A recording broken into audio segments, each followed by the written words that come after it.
Hello, welcome to another Looking at Stuff video. So, you may be wondering, where does all this stuff keep coming from that we're looking at? Well, I have a lot of stuff, so there's a lot of stuff to look at. We're going to be very busy for the next few years. Today's stuff, Scrye. Scrye is the guide to collectible card games. And, like Magic the Gathering, way back to 5th edition, what year is this? Issue 42, June 1997. Because in 1997, I used to play Magic. I started playing with the Ice Age expansion. If you've never played, that means nothing to you. If you are a current player, that probably still means nothing to you, because those cards are so old, out of date, and they can't keep up with the modern cards. I have not bought a Magic card in, 20 years. But I have played with a friend who was still buying new cards, and I had some pretty good ones back in the day, but they could not keep up with the newer cards. It's just no competition at all. So, but by this point, it was like my main thing I would spend any money I had on. And Scrye was the magazine to tell you what all those cards were worth, and to tell you different things about strategy, how to play, that sort of thing. And it's kind of weird that I ever played Magic cards, because I was never really into role-playing games and stuff. Like video games, yes, but when I was a kid, there was this other kid in school who would try to tell me about his Dungeons and Dragons characters, and he would describe details about character creation and what his character could do, and I had no idea what any of it meant. I just smiled and said, yeah, that's cool, and I would get like ASMR tingles from listening to him, so I just let him rant on, but I thought it was all happening on a computer. I had no idea that it was pen and paper. Anyway, so, Scrye. I haven't looked at this magazine probably since I was 15. And what's funny is this is 97. This is when Magic the Gathering was probably at the peak of its popularity. And all these other collectible card sets started coming out, trying to capitalize on the craze. So you had Aliens versus Predator collectible card game. You had Clive Barker card game. There was X-Files, Star Wars, Star Trek, Yu-Gi-Oh!, Pokemon, Annie Mayhem, Babylon 5 had one. Just so many, like everything you could imagine tried to have a collectible card game. And I showed one, of course, Army of Darkness in my channel before. That one wasn't collectible. That was more like I think the Star Trek one was the same, where you just buy the set and you play it. But anyway, they all tried to have one. Some of them were actually okay. I didn't play too many of them. But I do have cards. So I do have cards from, I think I have some X-Files cards, and I think they may have actually come with this magazine.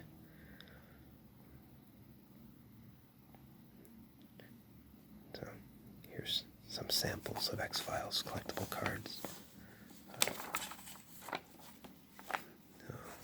I can't get the magazine down far enough. Wait, can I? Here we go. Here's Scully. No. She's not going to be on camera. I tried.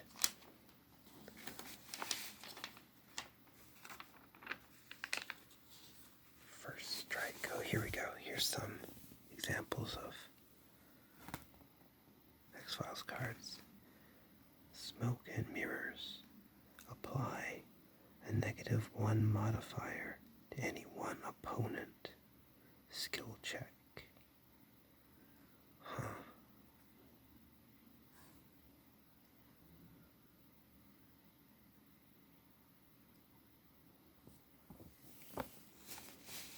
Oh, here's the Star Trek card packs. So I could be wrong, but I seem to recall that you don't have to keep buying individual packs like you do with Magic. You just buy the whole set. And then I guess it's kind of like Exploding Kittens. I think it's the same thing. You just buy the set, and then there are expansions. It's all self-contained. You don't need to keep buying.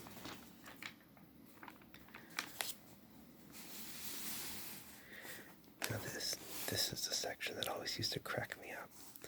It's people who design their own cards, and then they submit it in, and they call it here dream cards.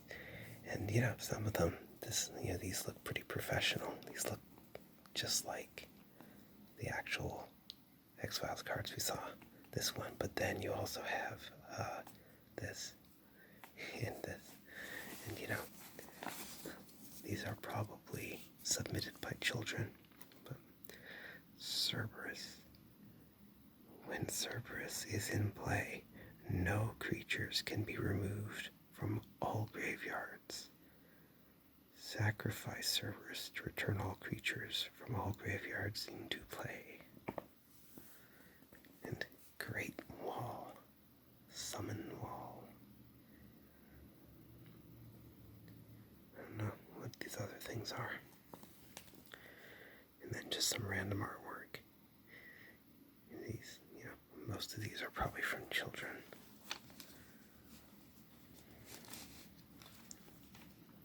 It's kind of like how Nintendo Power used to have kids would submit their drawings of new Mega Man villains, and they're always pretty ridiculous. Weatherlight. I had a lot of Weatherlight cards. I still do, actually. Maybe someday I'll do a video of them, but probably not, because I think they're pretty boring. I only like to show stuff that I'm interested in.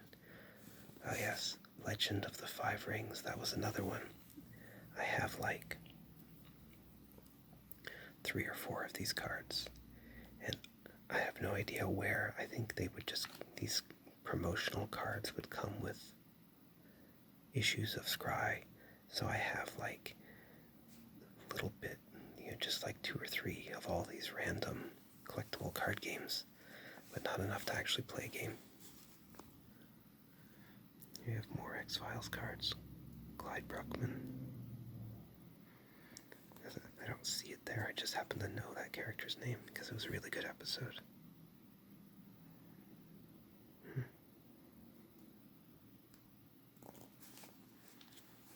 So it's 97, so X-Files was still running at the time.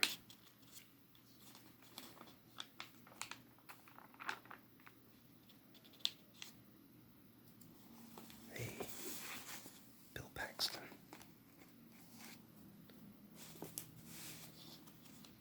Dune. Apparently there were Dune cards. What's that? That David Lynch's Dune? Or artwork, I can't tell. Too hard to see. So I wasn't kidding when I said they tried to make collectible card games off everything.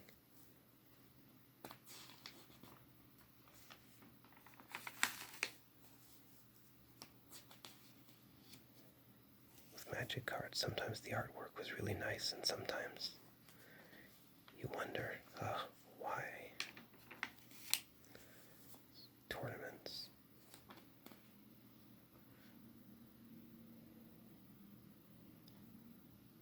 I never participated in any Magic tournament. It was just a fun hobby. I'd play with friends. I wasn't especially good at it.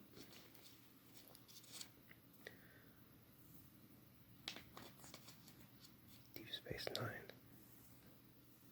Maybe. I don't know.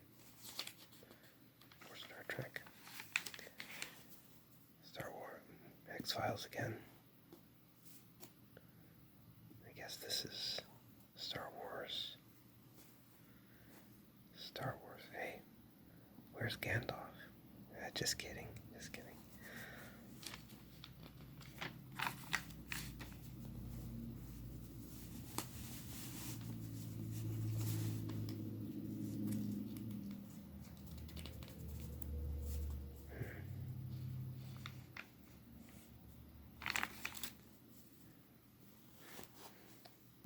This card. I had this card. I think I might have sold it. I had that card. Do you like the new red background? It's just an old curtain, but I thought it looked more professional than a carpet. I had that card.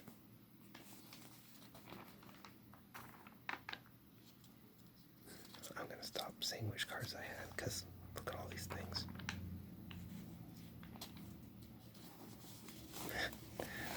Chester.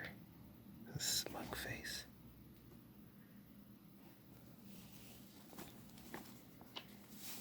That's an I just farted face. What is this?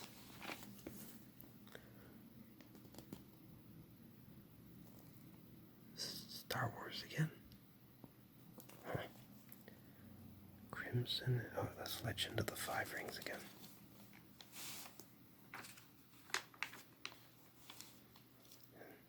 They were advertising the hell out of it. X-Files again.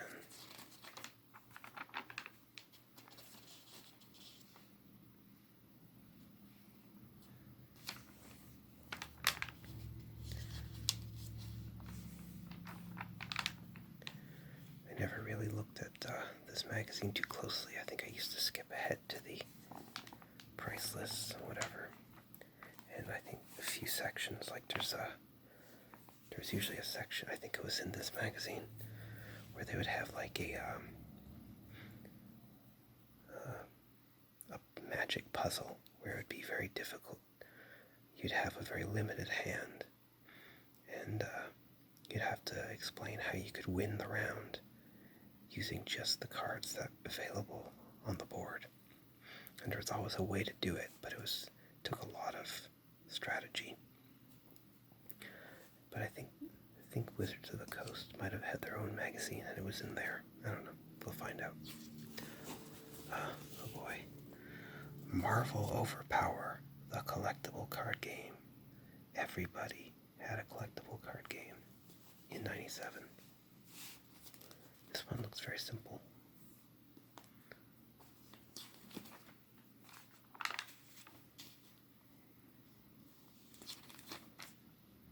There it is, Overpower.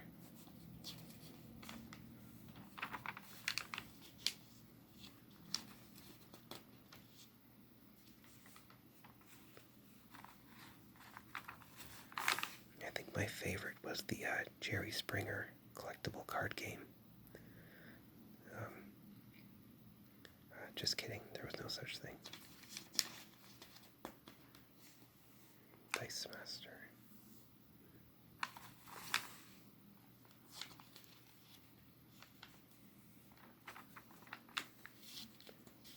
And they packed a lot into this magazine. It's like I'm ready for it to be over, and it keeps going. They're fantasy books. They say great novels, but I assure you they're all pretty much the same thing. Well, except for him. I think he's a pretty good writer, but I cannot read fantasy anymore. I read, like, when I was like 11, 12, 13, 14, I read like exclusively fantasy novels, Dragonlance, David Eddings, and all that stuff, and now I can't stand them because almost all of them are the same thing, trying to make up their silly languages and their stupid races of creatures. And it's a little embarrassing. Science fiction is so much broader. Like,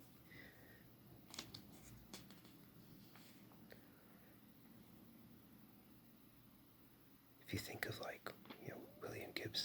Philip K. Dick and Frank Herbert are all science fiction, but there's nothing really similar about their stories.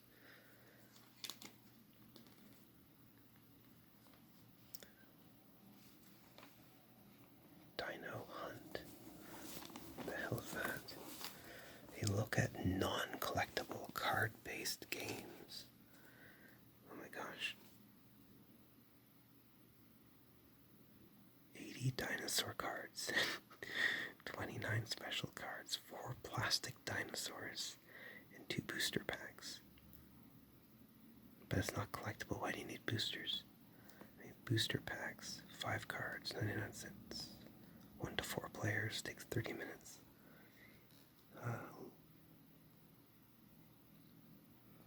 Captured, pay 3 energy.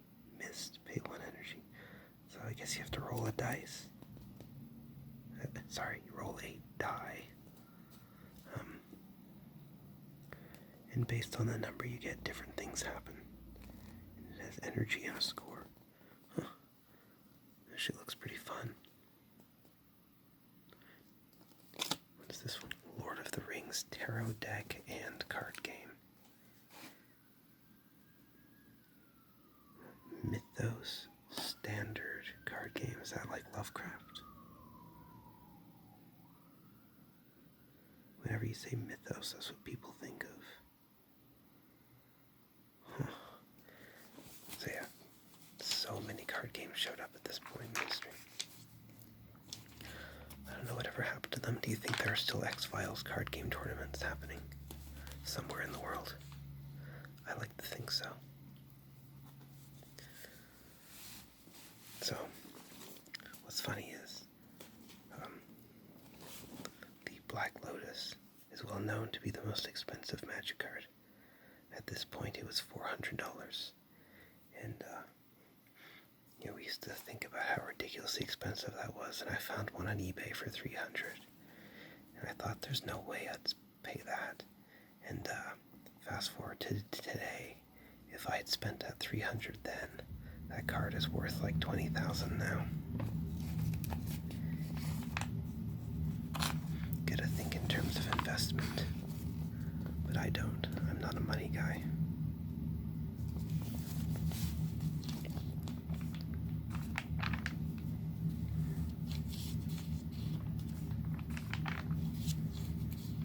So many of the cards that used to be valuable actually stopped being valuable. I tried to sell a bunch of them a few years ago, and I think I only got a few hundred out of it.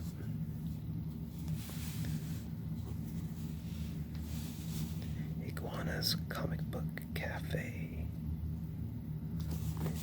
Lizard Wars. Those Lizard Wars.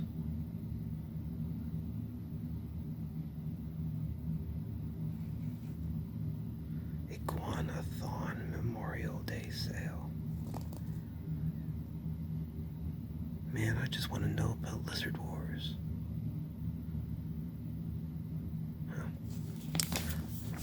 If I'm ever in Iowa, I'll stop in and ask. Oh yeah.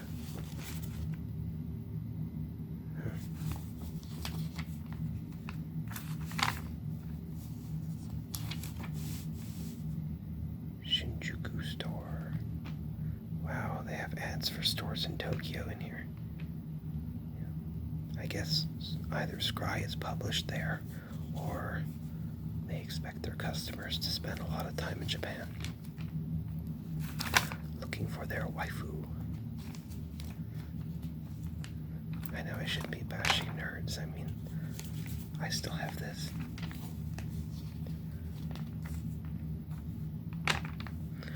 I almost,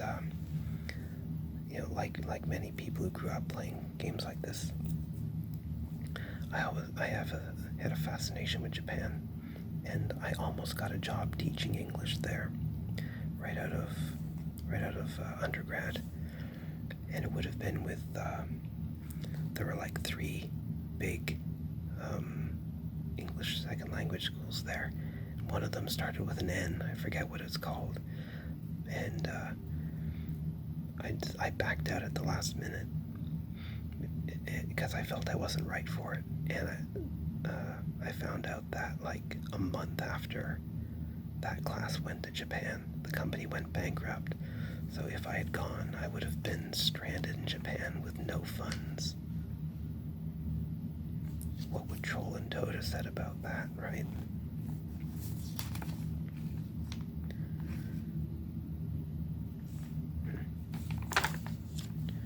The Edgeman. Buying, buying, buying, buying, buying, buying.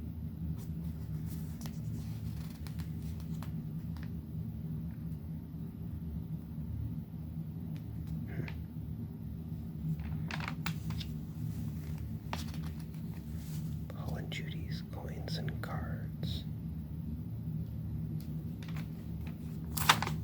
Oops, sorry. Council of Lorien, what is this nonsense?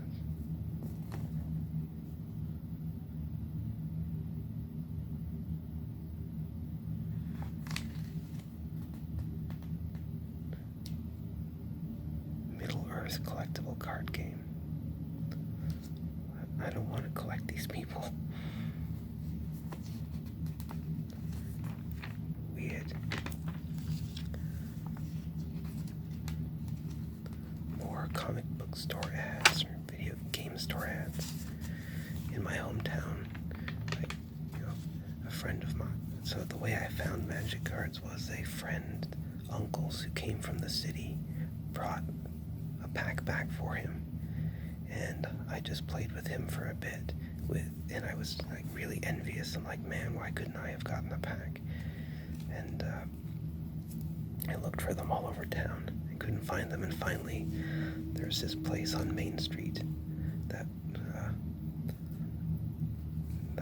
was like a French magazine store called the Library Alpha, and they actually had a bunch of them, and I just didn't even know. Never even thought to look there. And so I became very familiar with that place very quickly.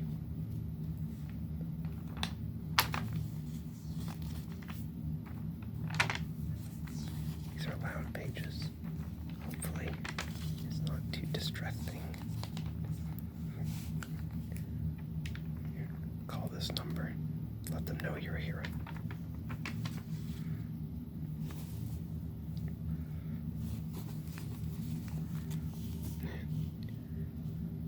Like you got a problem.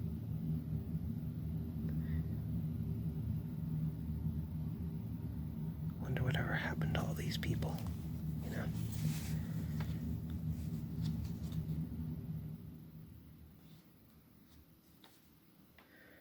Not one girl here.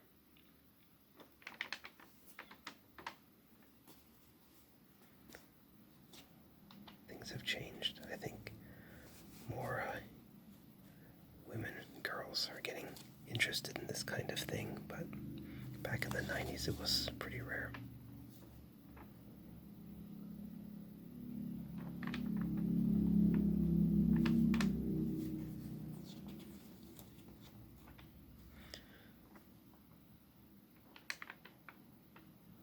My stepdaughter likes these kinds of things.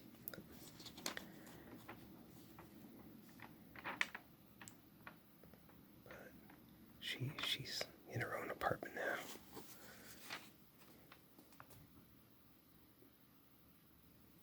Dana Scully abducted.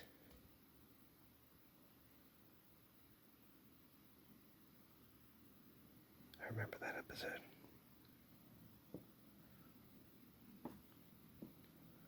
Well, we've reached the end of Scrye magazine. Well, not quite. Is this a card game?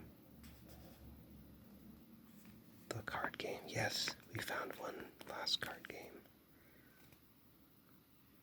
Counter-Strike Battletech. Okay, we reached the end of Scrye. Hopefully you enjoyed that little trot down into the annals of nerd history. The annals of nerd history, if you're so inclined. If you enjoyed this video, click the thumb, subscribe,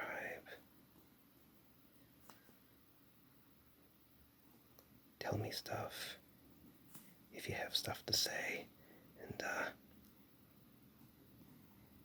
most importantly, have a great day.